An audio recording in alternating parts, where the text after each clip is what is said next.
What's up, everybody? It's Chris from the BrahjCast, bringing you another kick-ass episode from my office in Mazo, Wisconsin. Fucking represent. Reached out to Ultimate Fighter and UFC alumni Nam Pham and brought him on the show today to pick his brain on all the fucking questions I've had on how you get invited to the Ultimate Fighter, what it's like in the house, what it's like having fucking 37 cameras in your face from moment fucking one. All sorts of questions get answered, and that's why I do this shit. For me, for you, and for the Brahjas. And BrahjCast, oh man, I had some shit going there until I fucked up like that. But hey, again, as you know, this is probably the 37th fucking time I've done this, so we're just gonna keep on going, even though I got a frog in my throat.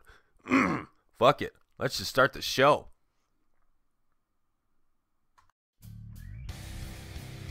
And now, this is the moment BrahjCast fans listening around the world have been waiting for. Live from the BrahjCast studios in Mazo, Wisconsin, it's time! 1 hour of mind-blowing conversation for the podcasting championship of the world. Introducing first, casting out of his office corner, he is a Jiu-Jitsu Grandmaster and a black belt at Knowledge Bomb University, boasting a perfect podcasting record of 420 wins with 0 losses. He stands at 5 feet 11 inches tall, weighing in at 180 1/2 pounds, fighting at a Mazo, Wisconsin, introducing the reigning, defending, podcasting champion of the world, the BrahjCast very own Christopher Michael Carowitz.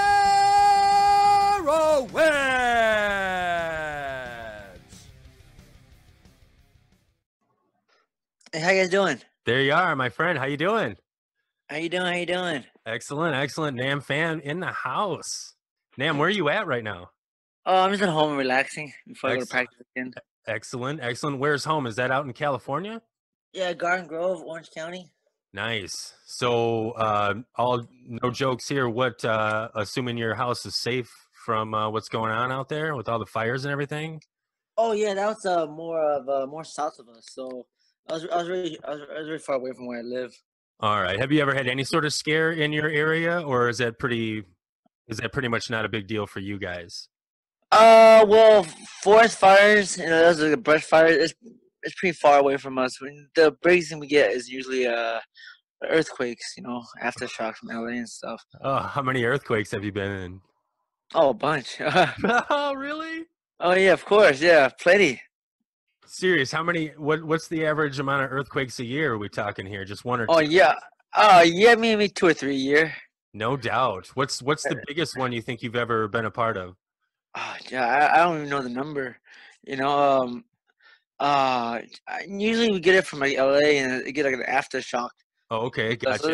it's not too heavy, Is it enough to knock some stuff off the walls, though? Oh yeah. I've been to some of those and where it knocks the stuff off the walls for sure. And you've been in California your whole life? My whole life. Nice. Born and raised? Yeah, born and raised, yeah. Nice. Can you talk about a little bit, like I said, this isn't live, so I've already introduced you, as far as your record and everything, but can you talk to all the listeners about your martial arts, your martial arts upbringing and training? Yeah, sure, no problem. I started martial arts when I was 8 years old. I did traditional karate. I have about maybe 8 years. And then I started wrestling in high school. I started my sophomore year in high school. And around the same time, after wrestling, around the same year, 2000. I started doing jiu-jitsu, and I continued jiu-jitsu, got my black belt in 2009, and I wrestled in high school 3 years. Wrestled in college, junior college. When I started doing back then. It's 2003, I think, is my first professional mixed martial. No, back then it was no holds barred, right? So MMA. Yeah. So back then, I fought for I think the Mark Hall's Cobra Class against Jason Maxwell, and Jason Maxwell around this time knocked out Jens Pulver. At the time, if you don't know, Jens Pulver was the UFC champion, lightweight Yeah, champion. definitely, no So, joke. yeah, so it was a good win for me. I And you started boxing in 2003, and like a year or two later, I became a professional boxer, and I still box for fun now. And I just retired earlier this year from mixed martial arts. No doubt, huh? What went into the decision to retire from competition? You know, I think I've been finished in my last few fights, and I haven't had a proper camp during the sessions. You know, so I was like, if I'm gonna do this, I gotta do it right. You know, and or else if I do it this way, I'm just gonna get hurt.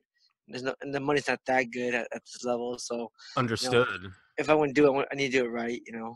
Understood. 100%. Yeah. 100%. You got to think of safety and tons of different variables that go into that. Yeah, How definitely. how do you get noticed by the UFC to get the call to come on as an Ultimate Fighter? At the time, I was my coach, mixed martial arts coach, jiu-jitsu coach. His name is Jeremy Williams from Apex Jiu-Jitsu mixed martial arts. He knew one of the producers, and he put a good word in for me. And then he gave her my number. I think her name is Jamie. Jamie gave me a call, invited me to go do like an interview and stuff. And then I guess they liked my interview, and they called me back for the first episode to get into the house. Just they just call you and they're like, "Hey," they gave you a date and then they said, "Show up, you're fighting." That's exactly how that went. No, we don't. That time we don't know what. Nobody knows what's going on. Um, uh, all the fighters are called to Vegas, and we get screened. You know, we get interviewed, and they pick like however many 36. You know, fighters. There's like thousands, hundreds of people Oh, getting interviewed, and some people don't make it to the first episode. You know, so hundreds and thousands of people are getting screened, getting interviewed, and stuff like that, and getting fitted for clothes. You know, and then you fight in the first episode. On that day, you have no idea what's going. You don't know what's going on. You find out that day right there and then. You don't know anything. oh Yeah, my and goodness. then you find out. Oh, tomorrow we're fighting tomorrow. Like, oh crap. Yeah. For the listeners who don't know, Nam was part of the Ultimate Fighter season with coaches George St. Pierre and Josh Koscheck, who was actually your coach. Is that correct? Yes, correct. Josh Koscheck was the coach. I don't My coach. remember what the weight was or if there were two weights. Can you refresh me on that one? It was 155. It was 155, and Nam, you're a 135er. Am I correct on that? I fought 135, but I usually fight 145, and so I went up a weight Oh, to okay. fight the show. So not too. So that's pretty much what you were probably walking around at. Yeah. So I walk around like 160 on the show, so so the toe was easy. that's that I've seen quite a few episodes of that show, and it seems to be the cut is the biggest factor, and let alone having to cut or maintain weight for what seems to be like a month or a month and a half straight because you have to fight 3-4 times. Yeah, That seems tough. once a week. That seems tough, and what an advantage for you to just have to shed a couple pounds, use the washroom, and weigh in, and you're good to go. Yeah, it was fun for me. It was fun for me, but I was the smallest guy in the house, so Yeah. guy like Michael Johnson, he's like top 5, top 10 fighter now in UFC. He was walking around that house like 185 pounds. Oh my gosh. He was a giant. Oh my gosh. And so what is it like, you've gone through all of that screening and they pick you, you get the call. What is it like seeing 472,000 cameras on you every second? Is that a big shock? I mean, or do you get used to it? What is that? Oh yeah, first like I think in the first day is very annoying. Some of these guys like you no privacy, like up in your face.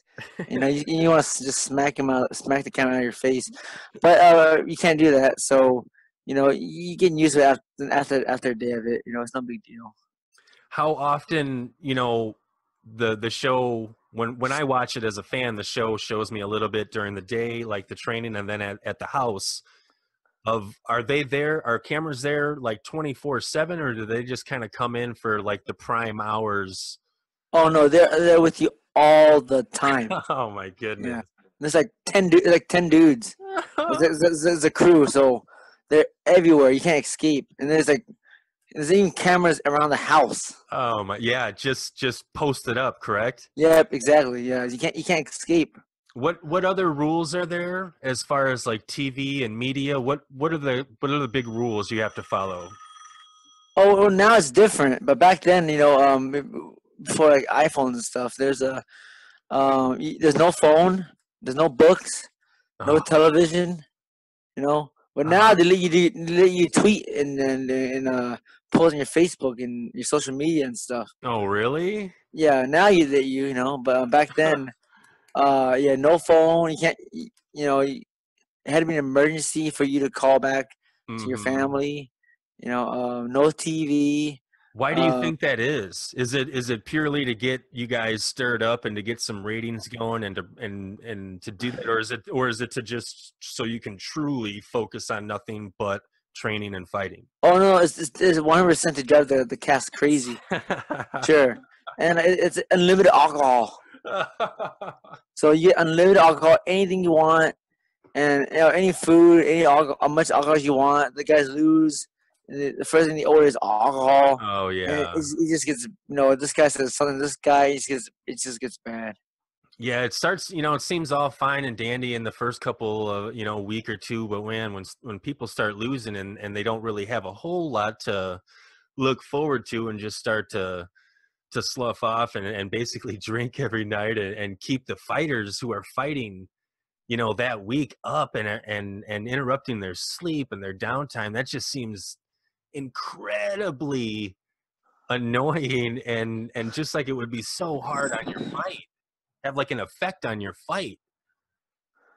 Yeah, definitely. I think my season, I was the only one on my team to win.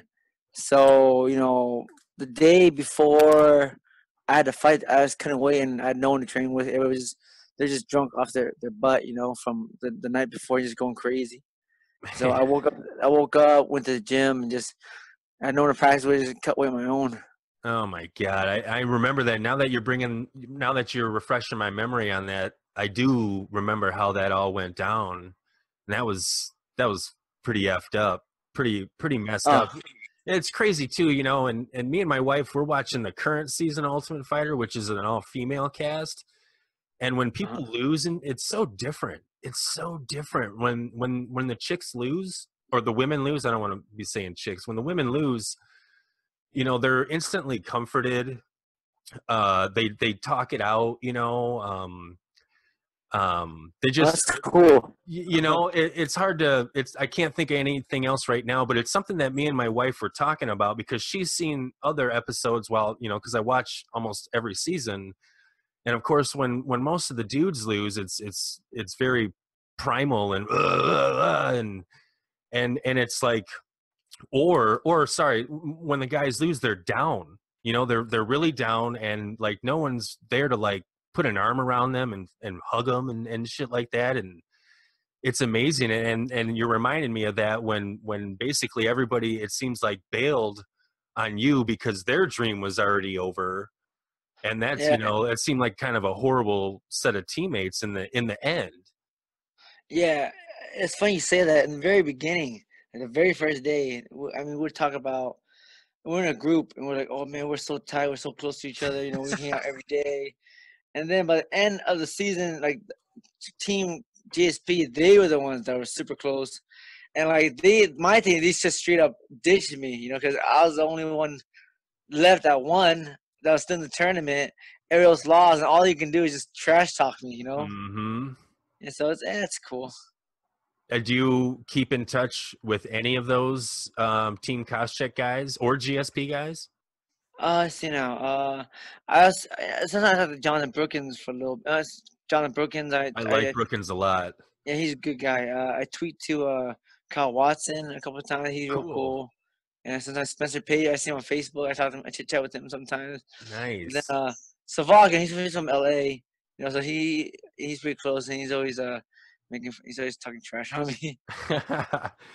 What was Coach Koscheck like? And I say Coach Koscheck because I guess I want to know, because I have a pretty good idea or opinion of what he is as like kind of an individual. I'm wondering what Coach Koscheck was like. Oh yeah, I know. A lot of people say I hear a lot of negative things about Koscheck, but me personally, he was super cool to me. Me and him got along very well. Even after the UFC, I'll see him like at Bellator events, and like he chit chat to me like it was no big deal. Like he's a real cool guy. Nice. When he's there, yeah, I was gonna ask if he was like unapproachable but I'm thinking the other coach. I wanted to know if you were ever able to like chit chat or talk with GSP at all, or is he kind of like unapproachable? Oh no, GSP is super duper. He's very down to earth. Cool. He was very nice. He would come to the house sometimes, and like he would he had dinner with his team, but he would also personally come to each one of us and invite us to hang out with him and stuff like that. And him, John Donahue was super cool. Yeah, the GSP, he's real down to earth guy. I like him a lot. What do you think about his comeback? Oh, good luck. I really hope him for the best. I can't say too much because I really like Michael Bisping. He's from Orange County. For sure. So I got root for the hometown boy. But I mean, who doesn't like GSP, right? Right, 100%. Everyone likes GSP. So I hope the best man wins. Yeah, definitely. That is what it's coming down to for me. I just don't want controversial victories or judges. Like I just hope the best man wins and decisively. Yeah. Yeah, but the press conferences are hilarious. Yeah, I seem to enjoy those very much. Yeah, I mean it's no Conor and Floyd, but it's right up there. That's for sure. Yeah, Michael Bisping he's stirring the pot very well. He's making it very entertaining to watch. Yes, definitely. Well, geez, he doesn't have to do anything. That card is amazing. We're talking three different titles with Dillashaw going after Cody Garbrandt's title. What do you think about that fight? Oh man! Oh, I train with both of them. When I train at Alpha Male. Nice. And, I don't want to say too much. I mean, right. I train with Cody. You guys, I can't say much because I just got beat up by both guys. So it's like when you get beat up by both, a beatdown's a beatdown, right? I can't really tell who beat me up worse. So I mean, that's another one. I hope for the best. I like both guys. And they're both great. Definitely. TJ Dillashaw, when I watched him dismantle what was at the time the brutal Renan Barao, when I saw Dillashaw pick him apart with that Dominic Cruz style of movement that I had never seen from him at that level, I was in awe. Like literally just mouth open in awe. And I love it when I see like actual like beauty in technique and stuff just floored and I think that's the overall consensus on that. Oh, definitely. I remember that fight. It was like I think Barao was like pound for pound. Yeah, top five guys. He's like it was I think it was undefeated before he has for like 8 years or something. Yeah, or 10 years. Something ridiculous. Like a bunch of finishes to the record. Brutal finishes, definitely. And I was like, man, Dillashaw, well, sorry, bud. You're probably going to get eaten alive. And man, Yeah. that movement and that game plan was top notch. And ever since then, I was like, definitely a fan of TJ Dillashaw. Yeah, his footwork looked on point. He did an amazing job. And then of course Cody Garbrandt. And I mentioned Dominic Cruz's footwork, and Cody Garbrandt just pretty much handled that. So one would think Yeah, that if he can handle Dominic Cruz's movement, he could probably handle the guy who emulates Dominic Cruz the best. If I said yeah, that yes, correct. The thing with mixed martial art or fights, it's not like it's not like a mathematical equation. Like 1+1 doesn't equal 2. this is Like true. it's weird because it should make sense, right? This guy beat this guy, so he should beat that guy. But that's not always the case. Just because you beat this guy doesn't mean you will beat that guy. This is true. This is Yeah, true. And there's different emotions in this fight. I mean, there were emotions in TJ Dillashaw and Barao. There were different emotions going on in Cody Garbrandt and Cruz. And now there's even more on the line and even more emotions. I couldn't imagine the pressure that's on any of these fighters in this card. it should be fun. It's insane. What would you do if that was you going in to fight for the title? I mean, what kind of pressure is that? Like, I don't even know what I'm asking you. I guess, like, what would you do to, like, plan? Would you have to shut yourself out and just have your own team around you? Or, I mean, I couldn't even imagine myself because I'm 37 years old. Cody Garbrandt's like 25. Is he that young? Wow. Or 20, 25 or 26, my 25-year-old self would not be able to handle that kind of pressure. I know that for sure. And these guys Yeah, seem like it's nothing. yeah, a lot of practice, right? I guess so. Yeah. Well, I wouldn't know. I never got that far, but just fighting in the UFC was a lot of pressure. But to get to the highest level, that's amazing. You're in the Ultimate Fighter, which is like the like a big warehouse. Can you like kind of tell me what that is? Just the setting where because I only see it from my couch, and I see the octagon where you guys fight and the training area, and then like the locker rooms and stuff. Is that all encased in a big giant like warehouse with other stuff? Yeah, that's all it is. You pretty much you go in the warehouse. It's just a big gym. It's the UFC gym. And you see, we go in there. There's a cage.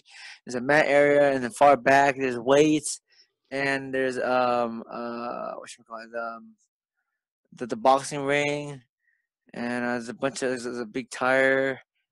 Yeah, they got the showers in the back, and then like further back on the side, there's like the cafeteria, a little lunchroom area.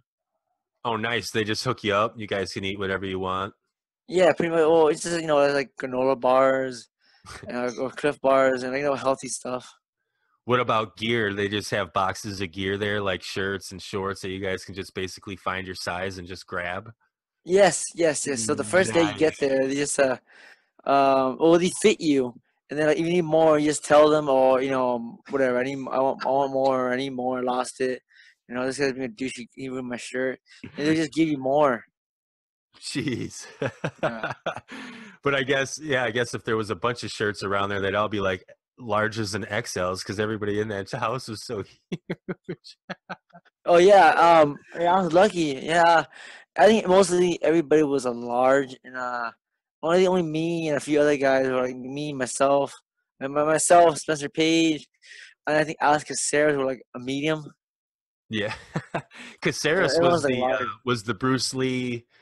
Was the Bruce Bruce Leroy. Lee? Yeah, gosh, I love that. I love that gig. He had the afro going, the outfit he came in. Yeah, Oh, it was unique. very He's a cool. unique. Yeah, he was a cool guy. He's definitely a good character in that show. Have you what's he up to now? Because I know you had a few fights. Do you know whatever happened? Oh, I mean, he's been winning, I think, right? I think so. Yeah. I think so. Yeah, I think him and Michael Johnson from our season are doing the best right now. Or Michael Johnson's doing the best, and Right. then I know Alex Caceres is still hanging in there. He's doing great. What about you fought who was the guy with the super guillotine. Cody McKenzie. Yeah. He's cool. I still talk to him on Facebook all the time. And He looks Instagram. cool. He looked like a cool guy. I really Yeah, appreciate everything he is a said. cool guy. You know, I still keep in touch with him. Instagram and Facebook. I talk to him all the time. You know, I see a post of his, I comment. He sees a post of mine. We chit chat. Nice. And he's a cool guy. Is he still Yeah. training? Yeah, he is. He's still training. I think he still does like the fisherman stuff. Okay. And I think he still fights. But he fights at 170. I think. Oh, no doubt, huh? Yeah. Man, I remember he was just choking everybody out with that guillotine. Yeah. My guy from our team, Mark Stevens, I think. I remember we're training for that fight, and I'm like, dude, this is such an idiot. We told him all you gotta do is watch out for the guillotine. You're straight. You're gonna win this fight. It's an easy fight. He was so cocky. I mean, the fight like, oh, he's not gonna guillotine me. He fights schmucks. I ain't no schmuck. He got guillotined like in 10 seconds. Yep. Dude was a Idiot. professional at that. Dude, that guy Cody, before he got into the house, had 11 submissions, 11 fights, 11 wins, all by submission in like the first round. Yep. The first minute. Right, and you're not gonna respect that at all? Come on. Dude, yeah, dude. I saw that, and I fought Cody McKenzie next. I'm thinking to myself, like, I'm not shooting in. Nope, not at all. I'm keeping it standing for as long as possible. How did that fight end up? Was it a finish or a decision? Oh, I got the body shot. Yeah, finish. Yeah, that's right. It was the body shot. Nice. Speaking of body shot, I just saw the post recently that's been on BJPen.com, a couple of other websites that it looked like a Kempo Karate black belt challenged you. Is this correct? Well, that's correct. And I'm correct on a Kempo Karate black belt. I'm saying that right? Yeah, a Kempo Karate black belt. We just. How does that happen? I guess Can you walk me through that? How did that all go down? It's crazy. It's so stupid. Because I was this young, I was a young student. I was a kid. It's like I think he's like in high school, 17 years old. He has a friend. I guess that it was that guy. It's a Kempo Karate black belt that he trains with, and like he's critiquing all the MMA fighters. Those two are watching MMA fights, and the Kempo Karate black belt is critiquing all the MMA fighters and saying they should do this, they should do that, and then like.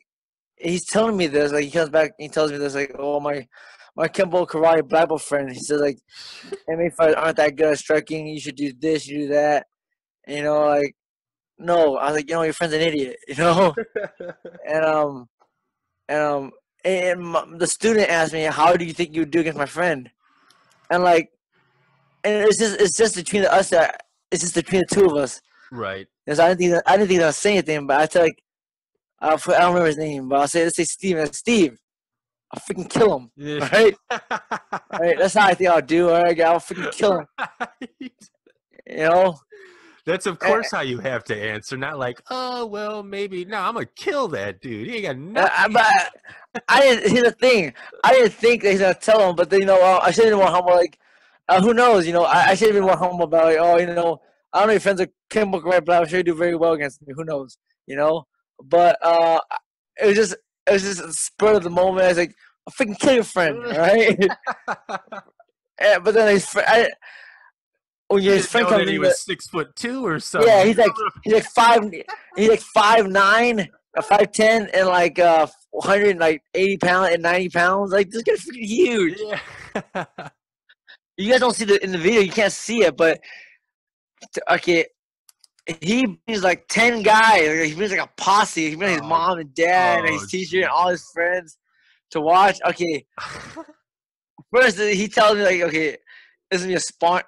Oh, hey, how you doing? My name is Dan. Blah, blah, blah, whatever. He goes, oh, I'm very excited for this match. To this guy, it's a match. It's like a fight. Yep.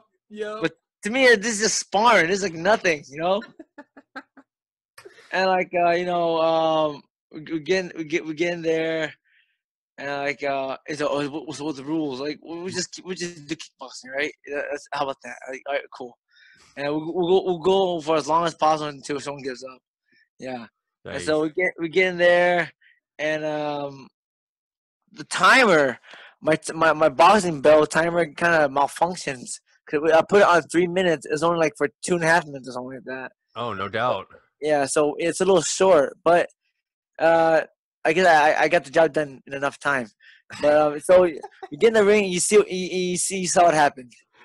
Yeah, I definitely saw what happened. You picked him apart for a round, and then right as round 2 starting, boom, right to the liver or to the body, you just dropped this big dude. It was beautiful. It's like I I don't want to rub it in one's face, but like I went to my student at the time. Like I told you I why'd you bring him here? It's like I'm not trying to be cocky, but you don't train fighting. You don't train to fight. Like, you train Kempo is cool, but you train to fight like people that don't know how to fight. So it's very effective. But I train to fight other guys that know how to fight. It's different. Your friend don't have a chance. Like I try to tell people online, like a guy, like I'm sure you hear this too. They say a professional fighter will not do well in a street fight. No, we'll beat the piss out of you. You think crazy? A street fight? What? This saying because an MMA fighter trains with rules, but in a street fight there are no rules. So a fighter will not do well in a street fight. No, we're freaking conditioned as heck. We'll beat the freaking piss out of you for days. Right. Some drunk guy in a bar talking shit thinks he can. Yeah. Come on. I'm like, dude, no. Right. Yeah. 20 seconds and they're breathing all hard. Yeah. The philosophy is, oh, you have friends. Well, I don't got friends. What, like I can't pick up a bomb and smash your head? Like, what's? I'm in shape. I don't drink. I'm conditioned. Like, dude, I'm stronger than you probably. You know, like, dude, you have no chance. And you have 10 friends. If I got 6 of my fighter friends, you're still dead. That dude was, you dropped him and he's like, oh, puts the arm up like, give me a second here, bro. And he like proceeds to just try to get himself up off the ropes and he's just hanging on there. It looked like from the WWE and shit. And then what happened? Like you guys started again because then you just blast him in the face and then it's over. Then it's like all over. Like I think you said that's enough. Like your mom's here, bro, and I just wrecked you. Yeah, I told him. I got in the liver shot, and then he got up. And then he got up. Are you ready? Yeah. Okay. And then bad left hooked him in the face like hard. Bam! Smacked him hard. Yeah, hard, very hard. And then like he wasn't even blocking. I just felt sad. You know what? It's done. You're done. Yeah, kudos to you. That's a mixed martial artist right there, man. Done. I know that this is over. I don't need to just stand over you and be cocky. I don't need to do this. Yeah, and his mom's there. Right. Like come on. That's enough. What do you think he did to his Kempo karate black belt that night? Was he just looking at it? Probably threw it away. I saw it on eBay, I think, for like $4.95. If somebody bet no money. Oh man. So hey, this story started with one of your students talking. How long have you been teaching, and what do you specifically teach? I'm teaching for about 8-9 years now. Nice. I have other coaches. It's just jiu-jitsu, no-gi jiu-jitsu, boxing and kickboxing. All day classes or adults, young adults? Adults and kids. In the morning, we have class in the morning and evening, and night. How is it training the kids? I bet that's pretty cool. Oh, it's the most difficult. I bet it's difficult. That's for sure. I mean, it's fun though. I have a good time. I enjoy it. I enjoy teaching the kids that want to be there, not the kids that are made to go there by their parents. Yeah, that's the issue. And then when you get into the adult classes, obviously they all want to be there. It's just like school, Yes. and college and stuff. When you're older, you want to be at school, but when you're younger, you can't wait to get the heck out of there. Exactly. So you've been teaching for 8 years. Is that pretty much like that's your job? Like that's what that's my job. That's my main source of income. Oh, so Yeah, cool. it's So fun. cool. Yeah, I do like pro boxing and for fun and I So you still have do a judo. boxing license in California then? Yes, I have boxing in California. I still compete in judo and jiu-jitsu tournaments. Just to stay in shape. Have Hey man, you ever done anything with EBI rules? I have not competed in any ABI type rules yet. No. I've just been getting into that. You know, I've been following MMA forever, and you can see it with myself and with the crowd nowadays. When we first got introduced to MMA mainstream, the crowd didn't really appreciate or like the ground game. It was still too much for the average American to see two dudes wrestling on the ground. You know what I'm saying? But Yes. but as the crowd has evolved, as the MMA fan and everybody else has evolved, now you see someone get out of a submission and the crowd's cheering. You see a transition, the crowd's cheering. You know, and I want to see more of that, and I'm half limited. I want to see more of the ground game, but I'm half limited because A, every fight starts standing, and then B, you can just have a knockout at any time, and then that fight's done, and then I don't get to see the jujitsu practitioners that I wanted to see. So now I'm finding out EBI and all these jujitsu tournaments. I'm looking up content on that, and oh my goodness, I'm blown away by these dudes. Blown away by their skills. It's amazing. Yeah, the guys at EBI are very high level guys, So, and I think EBI and is it like I think they allow slaps or open palm strikes now. Is that what it is? You know, I was wondering, I was actually going to ask you because of when I was watching this countdown, this recent countdown for the newest event that's happening, I didn't see any slaps or anything. It was purely just transitioning, and it looked like these dudes were like flowing like water, you know. And this is to me the very untrained eye, but the learning eye. I'm watching this, and I don't get to see this in the UFC because of the effect that the possibility of strikes to the face and all this stuff while you're trying for a submission. It's just such a different way of grappling than UFC. This jujitsu. When I say EBI, I think I'm wrong. EBI is purely just a set of rules, correct? Yeah, it's an event. Is Eddie Bravo Invitational? Oh, okay, yeah. Okay, I didn't know it was like an entire event. I thought that it was just his own set of rules at a jiu-jitsu tournament. Oh yeah, pretty much. Yes, yeah, EBI. It's an Eddie Bravo Invitational, but he has his own special type of rules. I think only he does it. It's his own unique rules. And it's like sub only, which it's what it is it forces a submission or it forces a winner. Am I correct? Yeah, I like it because if no like it's like however long the round is, like 10 minutes. Yep. I think or 20 minutes, however long it is, and then if no one's a sub, so no one subs anybody, you start in like an armbar or like the renegade choke, and the guy Oh, who escapes the fastest, but then you reverse. If I escape, then the other guy a chance to escape, and the two out of the two, whoever escapes the fastest is the actual winner. So there's no oh, draw. awesome. I didn't know that that was the exact how it went down. My impression was that it was just like an unlimited round where somebody had to get the submission, and then that was how you got a winner. Oh yeah, so that's how you get. Yes, that's how you get the winner. Yes. Awesome, awesome, and it seems like EBI is gaining some momentum.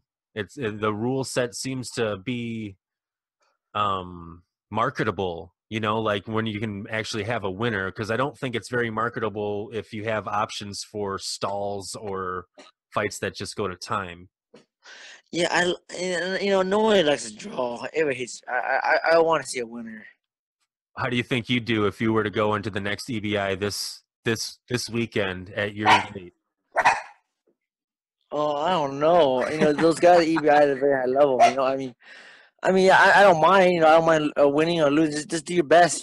Just give it a try. For But sure, I would have to focus, more on jujitsu. You know. for sure, for sure.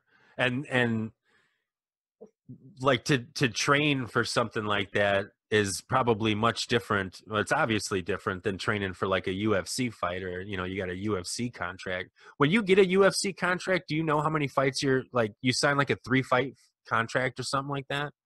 Well, it's different because I had guys from the Ultimate Fighter. You get like you get a you get like you don't get like a number amount of fight contract. You get a UFC contract, and like the if like every year if you're still in the UFC for like a year or two, your raise goes up. Your pay goes up, but they can cut you anytime. Uh, You know, there's no renewal of the contract. okay, I thought it was like, oh, you got a 3-fight contract, so like you can make Oh, demands and stuff like that. yes. If you are not in those fight, if you're outside, like you're just like a regular fighter, just going into it, then you can negotiate like a 3-fight contract for 5 years or 2 3 years, and then when the either the year's up or the you're almost out, you're almost done your 3 fights, then you renegotiate what you want to do. Oh, okay. And did you just do that all by yourself, or did you have to get like a, you know, like a I don't know, like an attorney or something like that, like dealing with a contract like that? And I just by myself. Nice. You're just like, just show me where to sign. I don't care. I just Yeah, want to sign just me and my junior college degree. You know. it. Right. Just show me where to sign. I don't care. Yeah. How bad can it be? Right, exactly. How bad can it be? Everybody else signed it. No doubt. What about, is there a noticeable difference in the, how do I want to word that? I guess is there a noticeable difference between UFC and Bellator as far as like the whole show? Is the UFC just like a bigger show, or is everything just like the same in the background for you guys, the fighters? Huh, oh, I don't know if I maybe said that right, you know. I understand. Maybe I think maybe use a little more money. You know, I mean, maybe have bigger venues. You know, a little more well organized. You pay the fighters a little bit more. You know, but the Bellator is right there. You Bellator's know. coming up, huh? I mean, they've been around for a while trying to compete, but now they really got their foot in the water, you know. Like they're there. They're a competition. Yo, I mean, I think they're the only competition, right? That's true. I guess they are basically the Yeah. only notable competition because, you know, Chael Sonnen's been promoting the hell out of his flow. I don't know if it's his, but this flow grappling, EBI, that's getting bigger. And like I said, if I'm a diehard UFC fan, I love it. I love mixed martial arts. But I want a product other than UFC packaged. You know, I've seen that package so much, and they do change it a little bit, but I just want to see something different. And I might want to see different fighters than they have on their roster. You know, so I welcome competition, and I hope that 2 to 3 or 4 other organizations can dig a little niche there and get some content, you know, for everybody to see, to boost, you know, to boost these fighters' careers and everything. Yeah, to me, I think the best time for mixed martial art was when there was Pride. Pride versus UFC. That was Pride UFC, and then the K1 Heroes. Those three fought back and forth and try to who's had better fighters. That was fun. This is true, but that is for a select group of fan. You know, that is for that pre Dufa. yeah, you know, like pre Stephan Bonner and Forrest Griffin. That's when, you know, UFC went totally mainstream. I still Yeah. remember where I was at that fight. I was at my buddy's house in Lake Geneva, Wisconsin, and we were just flipping through channels. We weren't even really watching it, and we came across it, and it was just this bloody mess of these dudes slugging it out, and boom, we're like, shit, what's this? And then I'm as did 10 million other people across the nation, and then basically hooked ever since. Basically hooked ever since. You know, the one-on-one aspect of mixed martial art, or of the fighting, is what gets me, you know, that human chess aspect and the ground game and everything. I think it's so fun and to watch, and to watch really high level practitioners do their work is definitely awesome as a fan. Oh, thank you. Right. What you know, I've got you for a long time here. I apologize for going over this time limit here, but I saw you posting about you were in a cryo chamber. What's that all about? Oh yeah, that's OC Crowd Care that they sponsor me. You know, if anyone it's when you're, I guess when you're sore, or you're sore, really sore, and you need some quick recovery, you just go to OC Crowd Care. They put you like this. I don't know how you say it. It's not a technical term, but you put like this ice box. Right. You get below below 200 degrees, below zero. What? And so the theory is like, it's like, when you put ice on your body, you're supposed to heal it. So they put you in this ice chamber for like super duper cold for like a minute, and that's like, I guess it's supposed to speed up the recovery, and it works. 'Cause I didn't feel much better when I go to those chambers after my hard workout, or mostly after my fights. I hear Joe Rogan talk about it. He's a big believer. He tells every one of his guests, if that comes up, he tells everybody to go do it. But he says he does it for 3 minutes. Yeah, he's nuts. But obviously he had to work his way up to it. But he says he feels like $1 million every time he gets out of there. Yeah, I mean it's tough. Forget that. I'll stick to a minute. Man, minus 200. What is that? Like just like a gas that your body is surrounded in? A cold? I guess this is the fumes of the liquid nitrogen just sprays on you, and Whew. God, yeah, it's off. It's amazing. It's yeah, amazing. I mean, it's cold, but once you get Right. out, it's like For you sure. feel much better. Are you familiar with Wim Hof and his techniques? No, what's that? Wim Hof is a man. My brother turned me on to him, and he's actually been on. He has 2 podcasts. He's been on Joe Rogan.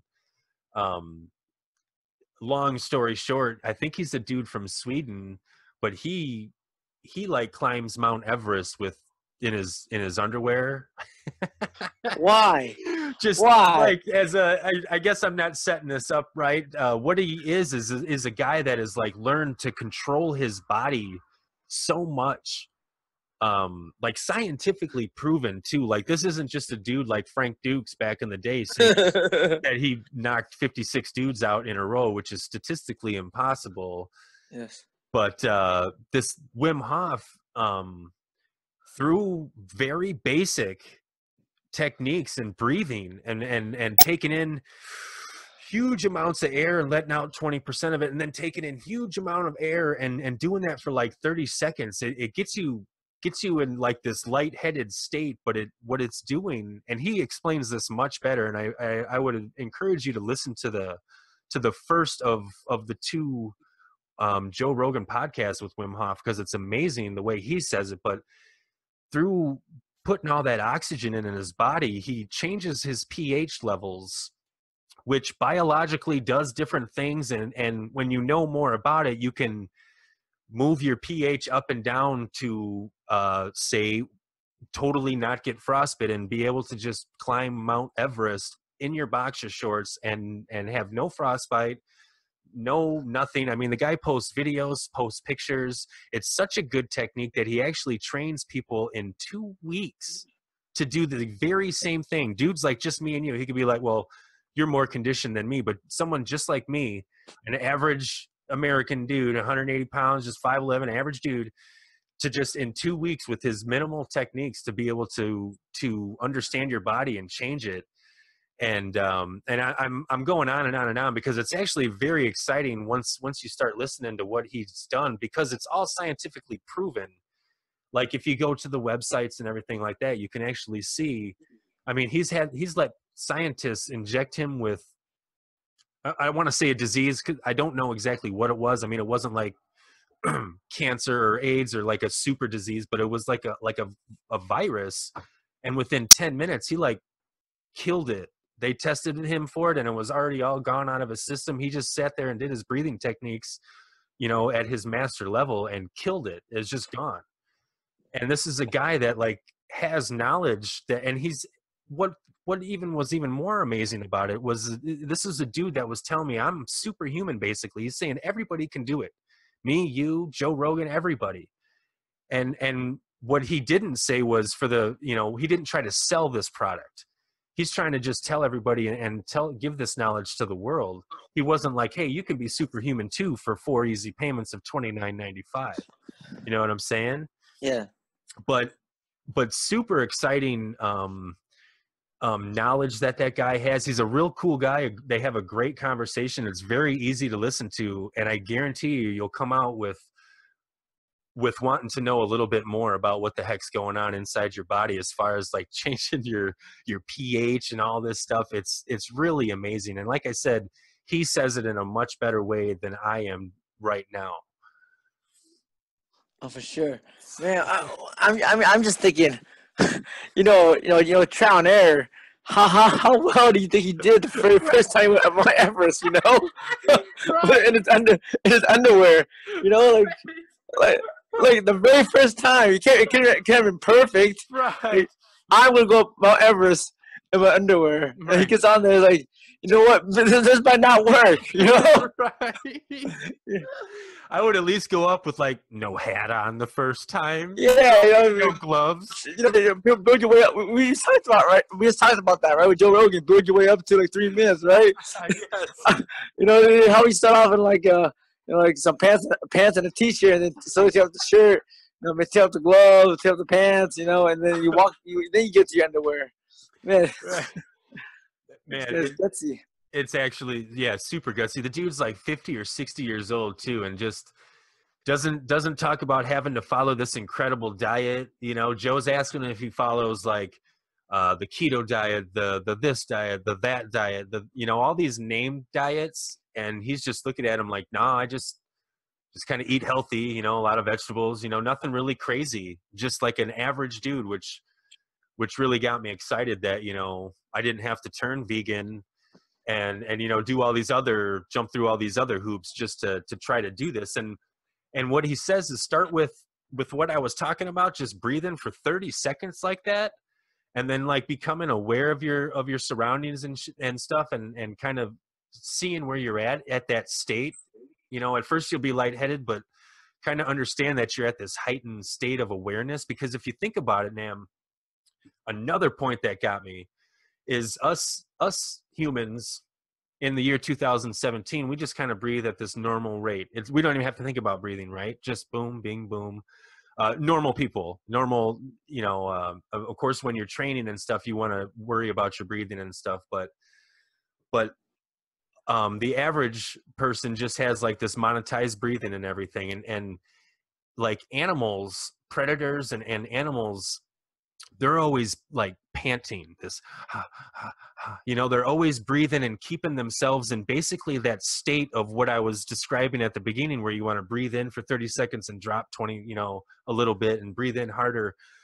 They're always at this constant, heightened set of awareness, you know, with all their senses peaking and everything like that, where we have kind of been dumbed down because our food's basically, we don't have to hunt our food, you know. And I don't know if I'm making sense, but it's interesting to see the difference in, and he talks again better about that, but it just makes so much sense. And it makes me I try to do the breathing and I try to take cold showers. I've been going almost a month, my friend, taking cold showers. Oh, wow. Congratulations. Yeah, right. Now, like, I won an award and stuff. You know, and you don't even live in America. You're like not in a third world country. You have, like, you have options. You know? It just does something, man. I swear to you. And I'm just an average fella. But when I get out of the shower after a cold shower, I feel like I'm wearing like this armor. It's hard to describe. I don't have the words because it's not something we usually talk about much, but it's the only way I can describe it. Like I have this extra armor on me and I'm feeling just like $1 million. It's crazy. It's really crazy. So it's just got me doing, and kind of No, believing. I'll tell you what though. I know how you feel because at my dojo, the gym I had before we had a shower, right? In the morning, I train, and like I change my clothes, but I don't want to be wet. I don't stuck in my stinky sweat, So you know what I do? We have a hose. I turn that hose on, and I swear to God, like negative degrees, and all my neighbors around the business area, looking like this guy's freaking crazy. He's just taking a shower with his hose in like 30-degree weather. But I bet you felt like $1 million when you were done. I felt like $1 million though. Well, screw you guys. You don't like $1 million. Right? Come on. I'm like an idiot showering in like 30-degree weather. I feel like $1 million. Right? You and your hot water and your nice showers. Yeah. Yeah. Hot water. Yeah. Who needs it? Right. So Nam, no more MMA competition, correct? Yeah. As of right now, I'm just just focusing on my school and like just doing boxing matches and just recreational jiu-jitsu and judo tournaments and marathons. And marathons, like explain a little bit more about that. What kind of marathons? Oh, just the local ones. Like I've only done the Orange County marathons. The one like the 26.2 miles. Oh, okay. I always plan to do like 3 because you do 3 of them. And then you get like an extra medal for like doing stuff like that. So I'm gonna do that definitely. Yeah. There's the Long Beach one and there's a Los Angeles one, but I just missed it. They just had the Long Beach one, and I just missed it. Something always comes up. So I try. The plan is to do 3, but I end up at least doing 1. And marathon is strictly running, right? When biking and swimming, that's triathlons.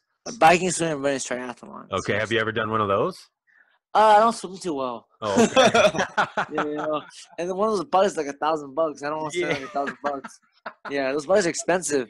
You can't show up with that Walmart bike or I can't show up with no mongoose, Yeah,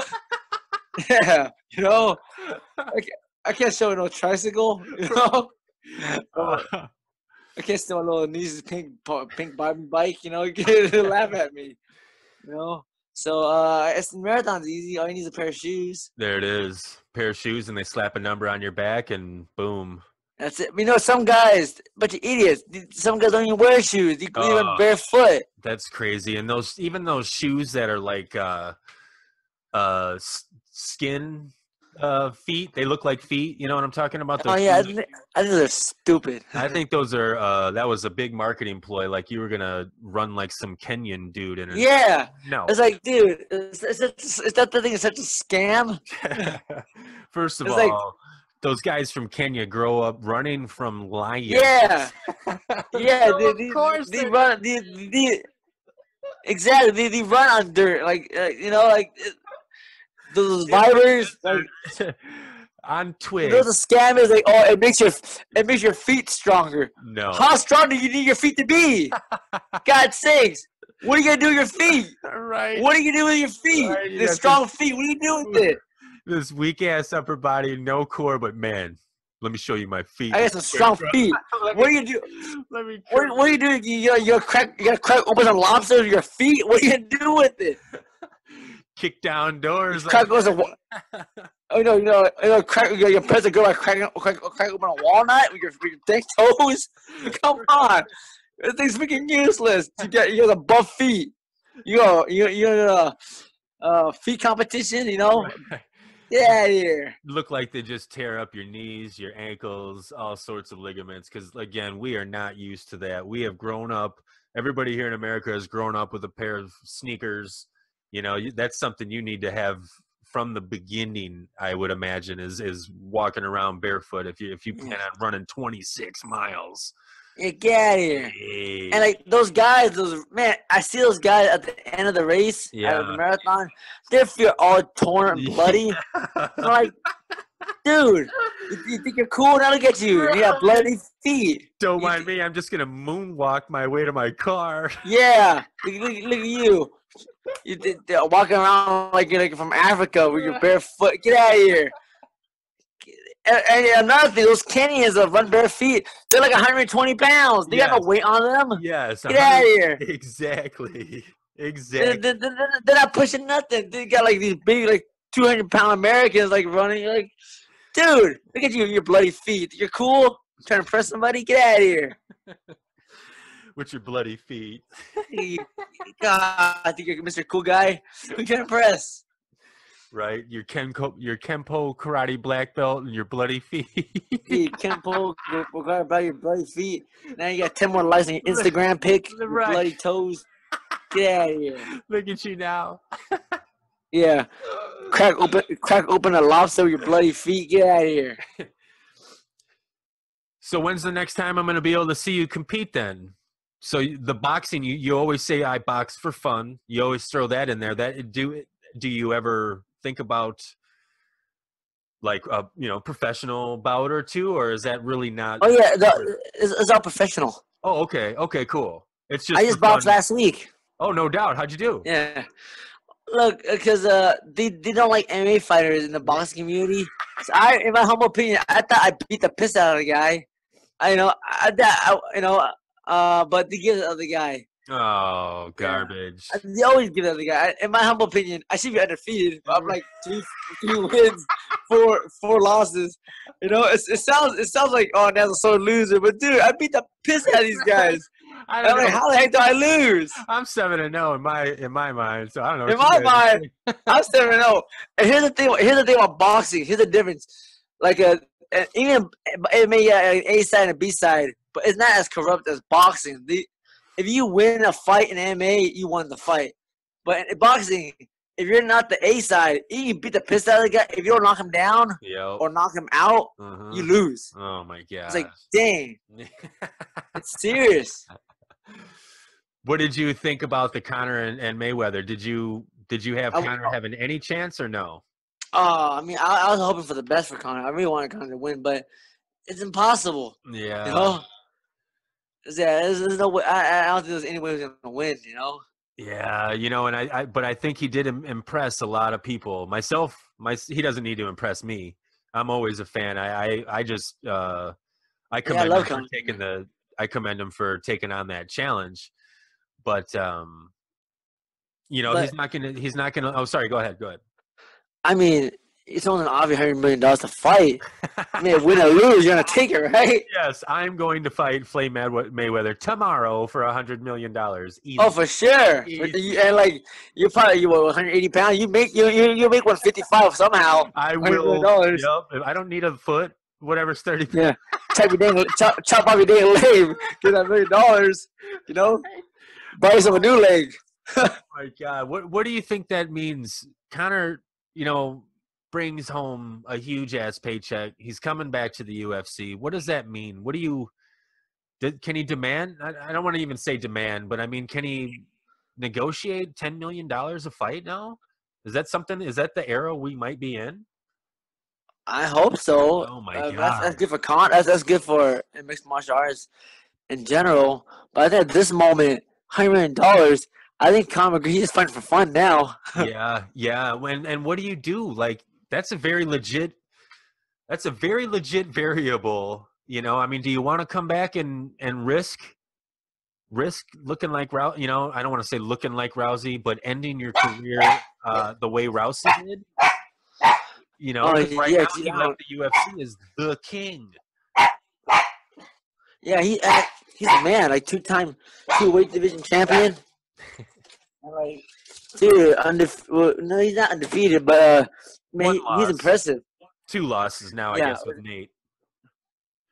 Yeah, is it Nate, and who else did he lose to? I don't even know who he lost to. He lost it not outside of the UFC. Correct. Yeah, he lost outside of the UFC. There's some Irish dude in a bar as we speak right now talking shit that he's the one that beat up Conor McGregor. No, it's a UFC fighter. God damn, what's his name? It's he fights the UFC as well. Oh, really? I didn't know this. Yeah, they got that submitted Conor McGregor. He fights in the UFC as well. Why has he not been making a bigger name for himself as the man who's whooped dude? And that's how you'd think he'd get that fight in a heartbeat. I think because I think he's not successful in the UFC as Conor McGregor. I guess I Yeah, guess when you're I on think he had some losses here and there, so that's probably what happened. I mean, and at this point, Conor, you gotta, like, I know anything, but my opinion is Conor's got to face high level talent that can even get through the media, because it looks like half of these dudes are now defeated. Besides Nate, most of these guys are defeated Yes. before they even walk in the ring, because he's talked the perfect amount of shit to get in their head, and they've already been defeated. And you can see it on their face. You can see it on their face when they walk in that ring. It's crazy. Yeah, I mean, what are you gonna do, right? Conor's the man. Man. But I'm sorry. I gotta cut this interview a little short. It's my time. I gotta get going now. Hey, no problem, Nam. I really appreciate the time, brother. And hey, I'm gonna extend it. I'm gonna invite you back onto the show in the next month or two, because I want to see what's going on with you in your life, my brother. No problem, bro. Just hit me up. More the better. All right, Nam. I really appreciate it. Nam Phan, everybody. Nam, take care. I have a go. See you later, brother. See ya. Hey. All right, everybody, that's the show from BrahjCast Studios in Mason, Wisconsin. Thanks again to Nam Pham coming on the BrahjCast and let me pick your brain. This shit was huge. Anybody want to follow Nam Pham? He's on Twitter at Nam Pham. You can follow me at Chris Karowitz or at Crushowitz. You can follow Haley Spaghetti. She's there too. Haley, just fuck it straight up, Haley Spaghetti. Don't forget to stop at HaleySpaghetti.com. Check out the greatest book ever written. Shit, that's it, folks. Love you all. Thanks for the likes and subscribes. See you next time. Sweetie.